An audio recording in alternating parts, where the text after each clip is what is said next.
In this demonstration, we'll look at formalizing our use of equations and how we calculate them within Excel.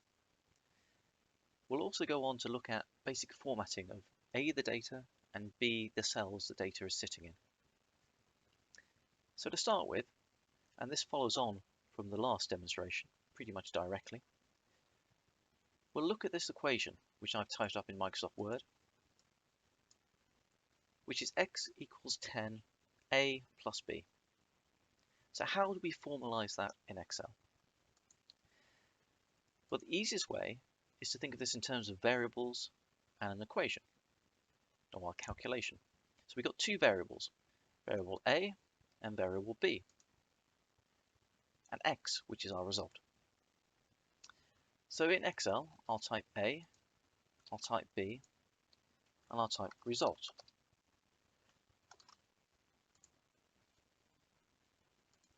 Now variable a, I'm just going to give a random value, in this case 5, and b, I'm going to give another random value of 20. So I've just set it out in a simple table. We've got our two variables, a and b, both with values, and we've got a result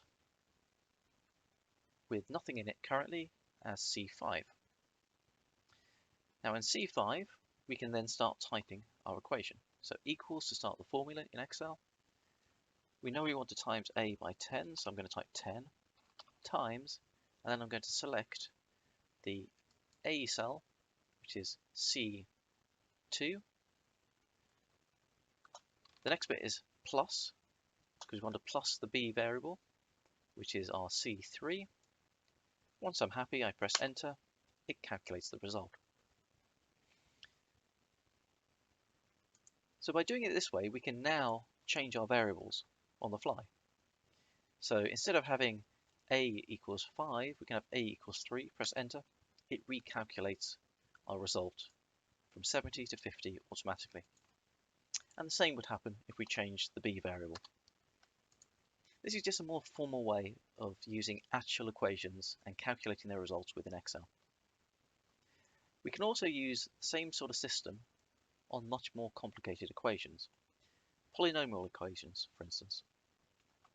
So out on this left-hand side, I've got a second equation, which is x equals 2 times a squared plus 1.2 b squared plus 0.12c plus 12.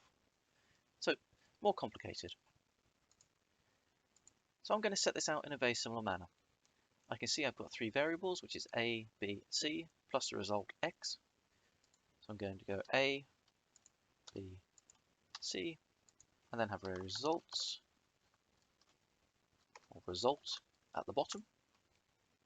Again, I'm going to put some random numbers in. Let's say 34 for A, let's say 5 for B, and let's say 7 for C. And our equation and our calculation is going to go into our cell C12. Now to make it easier to type in, because it's quite a long equation, I'm not going to type it directly into the cell, but I'm going to go and type it directly into the function bar here. So I'm going to start with an equals, which all Excel calculations or functions should start with. And I'm going to look at the formula. So I know I need to do 2 times and then a squared. So a squared is C8, so I can get that in. And I need to square the C8 value. Now in Excel, to use exponents, it requires the hat symbol. So on my keyboard, that is Shift 6, and then I can type 2. So that's C8 to the exponent of 2, or squared. Now if I was just to press enter at this point, you see that we end up with 2 times 34 squared. Now that's not our full equation, so I'm going to carry on. So I can go back into my function bar and keep editing. Next thing I want to do is add plus. So we're getting onto our plus 1.2 times b squared. So I'm going to type 1.2, I'm going to times times, and I'm going to select my b 9 cell, which is my B value. And again, I'm going to use the hat symbol, which is Shift 6, and square that. I can press enter.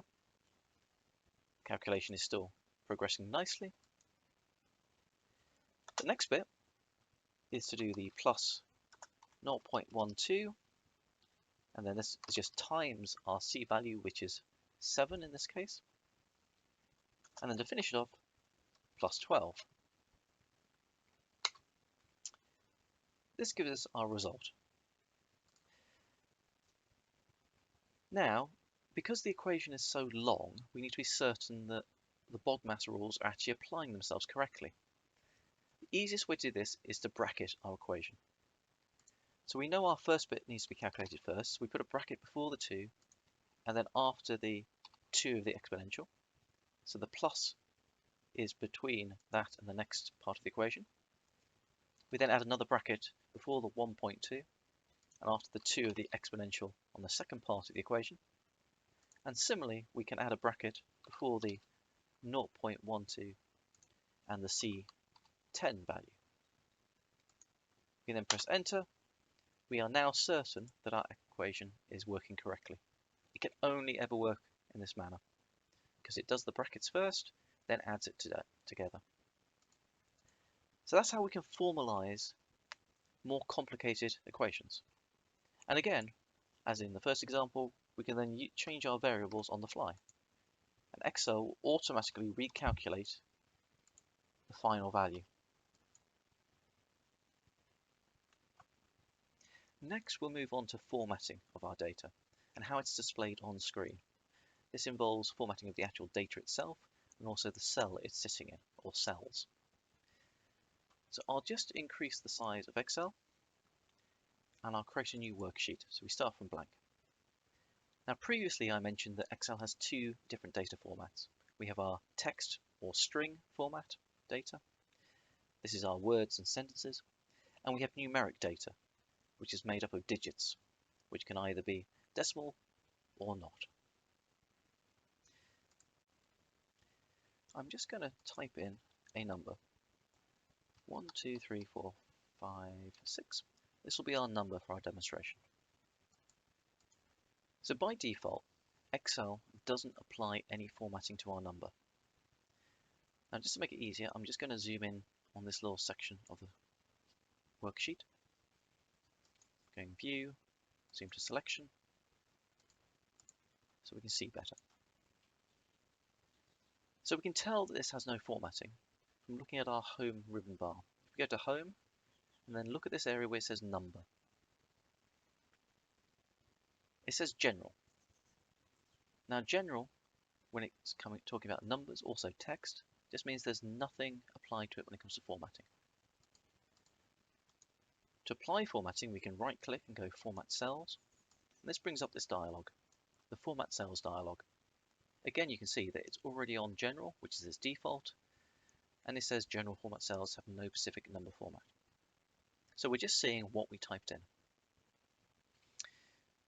If we wanted to change the format, how it visually appears on screen, we can choose one of these options down the side here. So the first one, Number, allows us to add decimal places to our visual appearance. And you can see on the sample here, this is what our number will look like afterwards. So our original 1, 2, 3, 4, 5, 6, and this time with a small period and then 2 zeros for the decimal places. We can increase the decimal places to maybe 3 or 4. We can also add a separator every 1,000, in this case a comma, after the 3 but before the 4. And we can change how it formats negative numbers by choosing from this drop-down menu.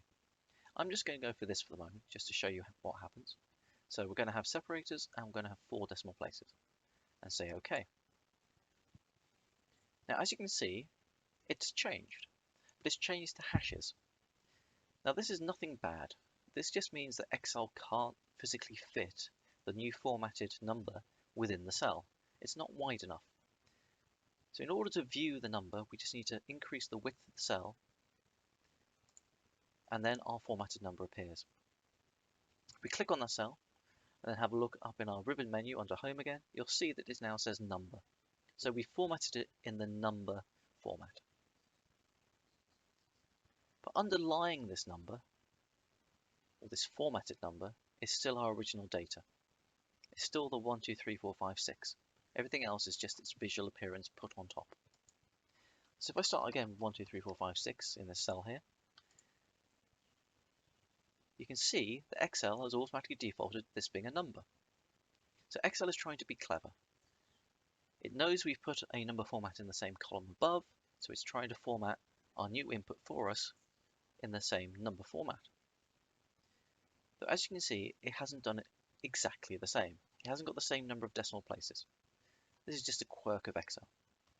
But we can rectify that quite quickly. So also under our little number option up here, we have these two little buttons. The first one is increase decimal places, the second one is decrease decimal places. So if we press the increase, we can add a decimal place, add another one, we're now back to the same format. Similarly, we can remove decimal places at will.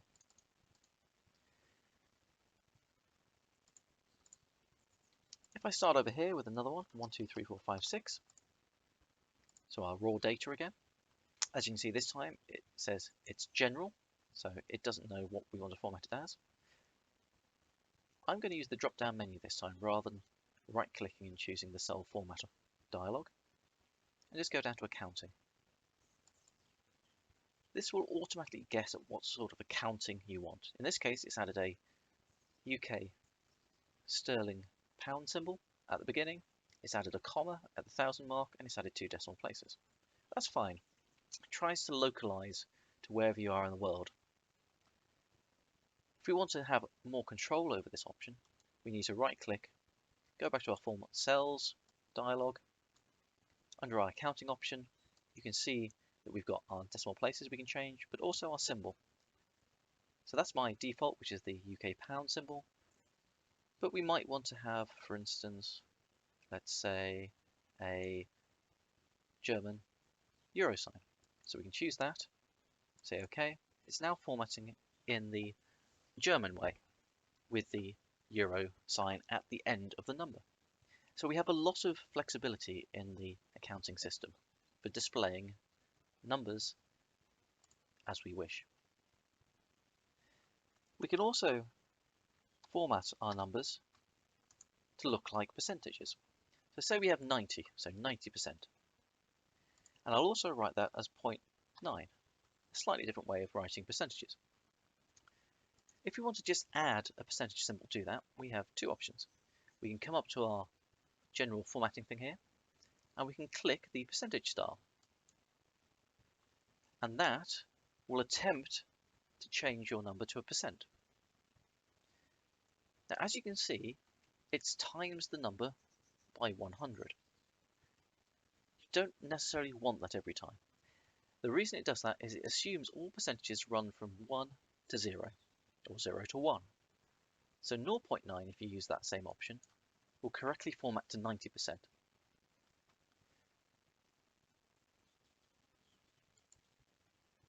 If we click back on that cell, you'll see that it's changed to the percent formatting under our drop-down menu.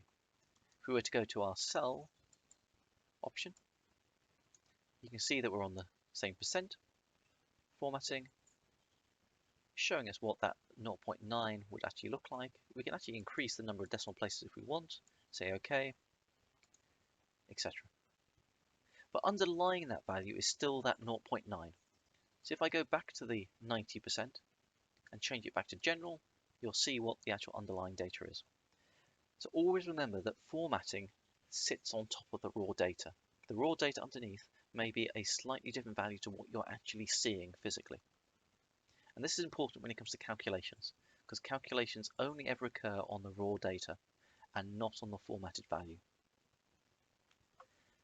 The last kind of formatting I'll show you is the scientific notation, which you may use quite a lot. So if we have a very large number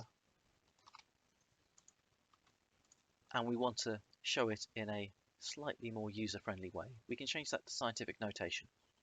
Again, we could come up here and we could choose scientific from the bottom here, and as you can see, it's turned it into scientific notation using the E and then the plus a value n. Again, we can go to Format Cells, we can choose the scientific notation, and we can change the number of decimal places.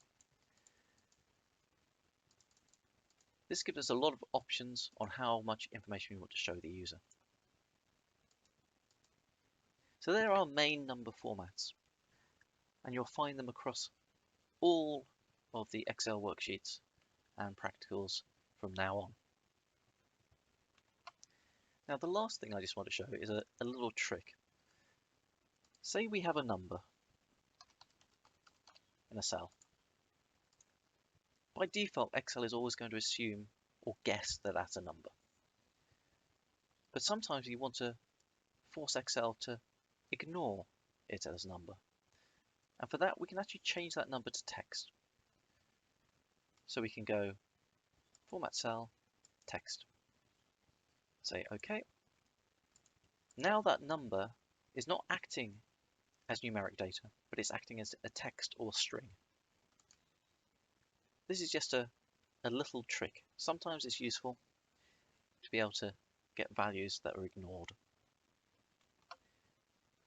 Now, as well as formatting the actual data itself for visual appearances, we can format the cells and the grid that we're working on for visual appearance. So if I select our B2 cell up here, if I go up to our home ribbon band, you'll see that our second little box here is called font. Now this allows us to quickly change the font of our data. By default, it'll be Calibri, but we might want to change that to, say, Arial. As you can see, it's now changed to Arial font. We can change the size of our font. I've gone up to 16, but as you can see, it now no longer fits in the cell. So again, I'm going to have to increase our column until it does. There are two little quick tools here. One that increases the font size. Again, I've increased it too far. And the other one which decreases it by a set amount each time. We can also bold our text. We can italicize our text. We can underline our text. These are all options up here which we can quickly access. So that's how we format text quickly. If we want to format text with a lot more options, what we do is we come down to this little arrow in the bottom here. And this opens up our font settings dialog. And as you can see, we now have all the font settings available to us. We can change whether we have a single or double underline. Let's say double. We can make it a superscript or a subscript or a strike through.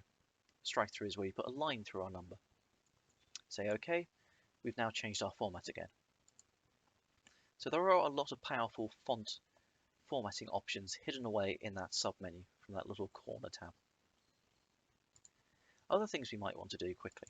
We might want to change the font color. So we can come up here to this little font color drop down. By default, these font color tabs here will be whatever you last chose. So you can just click on that, in this case red, and it will turn it red.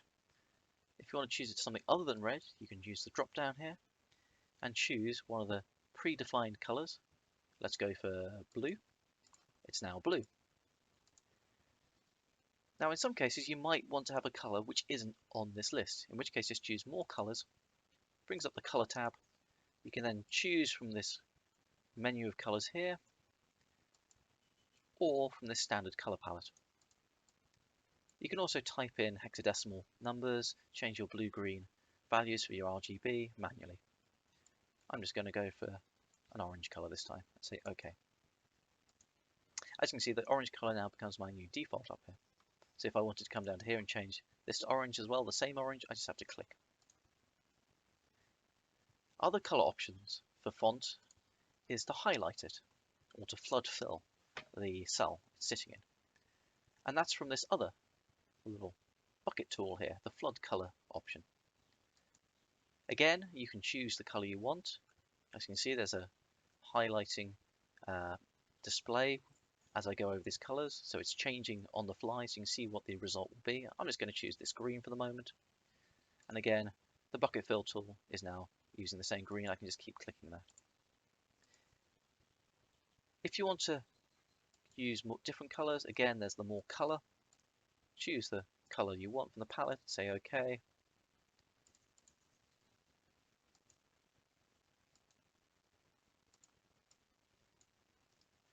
make sure that your new current color is actually selecting. For some reason mine is not here.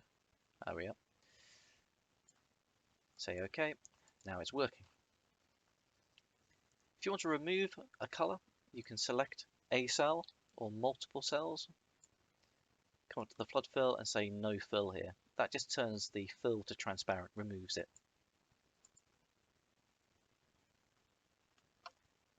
Other things you might want to do is the alignment of text. So currently we're working off the default alignment. If we come over to our second little toolbar up in the ribbon bar here, the alignment toolbar set, we can change where in our cell the data sits. Now for this, I'm just going to increase the size of the row and increase the size of the column, just so it's more obvious. Select the cell, and you can see that our default is for it to be aligned at the bottom. But you might want our number to be aligned in the center, in which case we can click this next one, which is middle align, or we can align it at the top. Similarly, we can change its horizontal position, and this is done from these little buttons here, so we can align to the left, to the center, or to the right. This just allows you a lot of options on how you want your data to be visualized. We can also change the direction of our text, and this is done from our orientation tab here. We can drop down the options and you can see we have vertical text. We can rotate the text. In this case, we're going to have to increase the size until it fits. Anti-clockwise, clockwise, etc.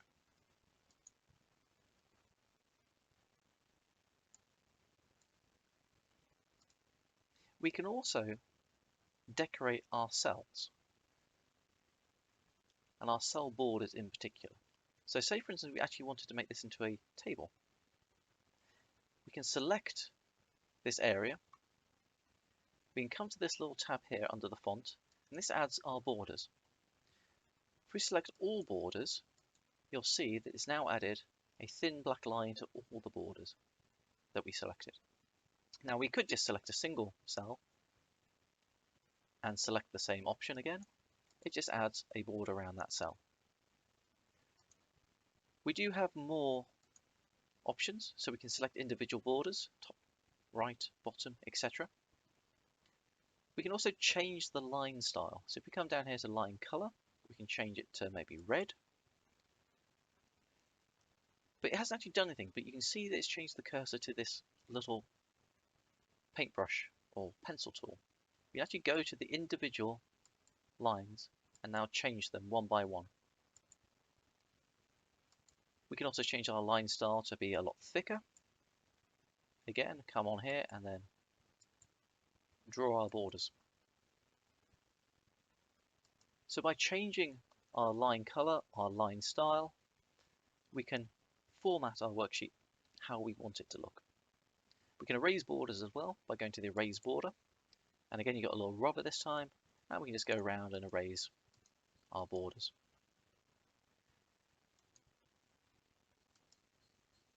When you want to stop erasing borders, come up here and just click on the little eraser tab. It takes you back to the normal cursor. If we want to erase all the borders, we can just select the whole area, come up here and just say no borders. It removes all the borders. If we have a lot of text in a cell, it might overrun the cell. So I'm just going to type in this cell lots of text.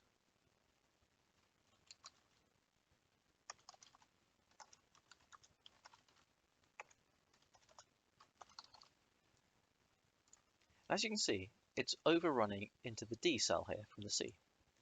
But we can wrap the text so it stays within its cell. We can click on the cell, come up to where it says wrap text, click on that, and it will automatically fit the text to the cell.